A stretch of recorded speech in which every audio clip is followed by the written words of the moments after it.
So look at the things we're not together for, we're going to talk about in the panels.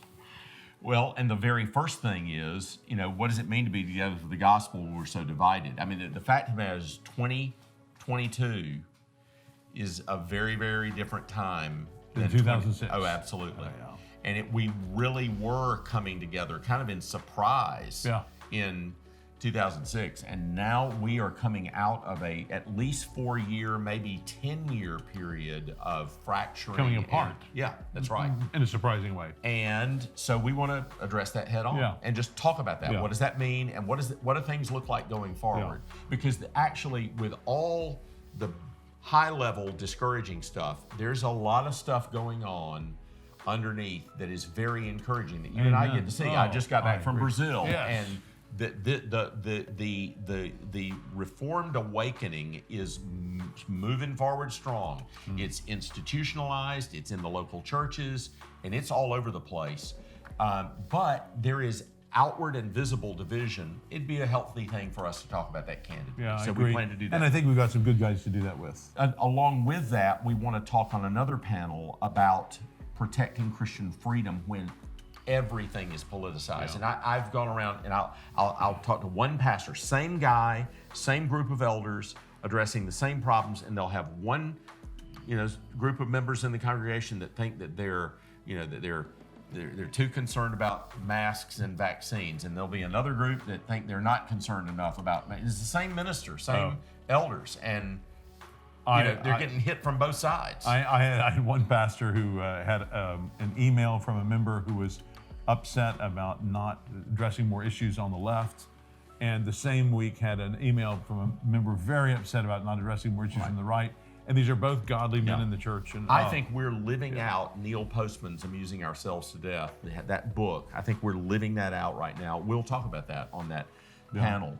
You're going to interview John Piper. Yeah, at one of the first T4Gs, we did an interview with John MacArthur, and he talked about 40 years in gospel ministry. Well, we want to do an interview with Piper on 5 decades of ministry. We're also going to tackle the subject of abuse. It's hitting us between the eyes from a lot of directions right now. And, what one tendency is to just scrap all authority when you've seen widespread abuse of authority. So we want to talk about what good authority looks like and how that actually helps you address abuse. And just give some guys some solid ground to stand on as they get into that issue and dealing with it well in the congregation. And what do you think about critical race theory? Well, now that's going to be a big one when I come out in favor of CRT, confessional Reformed theology. Which is not the same as critical race theory. Which is not the same as critical race theory. Nor the same as Carl R. Truman. Or the same, absolutely true. I mean, seriously, there are huge problems with the presuppositions of critical race theory. And I think we've addressed those in our messages and sermons throughout, but it's like some people out there have learned some particular signals, and if you don't make those signals, then they don't understand. My sermons appear on a particular radio network, and I was just called yesterday by the head of that radio network who says, "We love your messages, our people respond to them well, but we've had a few listeners write in and say they don't really know where Lig Duncan stands on critical race theory. Would you mind doing an interview with them?" So I'm gonna do an interview. I am not scared to talk about this. No, and I called a manager of a radio network who had sent me an email yesterday, and the same kind of thing. He had somebody write in about where Mark Dever is on this, and I just said, "Listen, you're broadcasting my Ephesians sermons right now.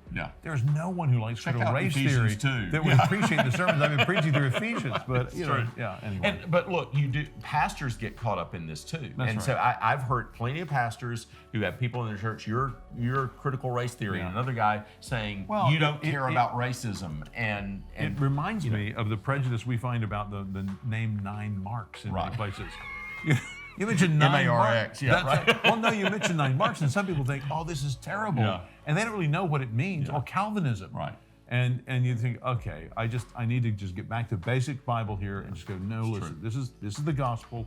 This is what we're saying. The Bible is the inerrant word of God. Jesus is the only way to heaven. So we want to be crystal clear where we are, and we want to be helpful to you. That's what we want to do on the panel. And then you're going to interview Sinclair on 50 years of ministry. So you got John Piper on 50 years of ministry, Sinclair Ferguson on 50 years of ministry. That'll be a gold mine. How encouraging is that going to be? for pastors. I am looking forward to being together for the gospel. Me too. One more time.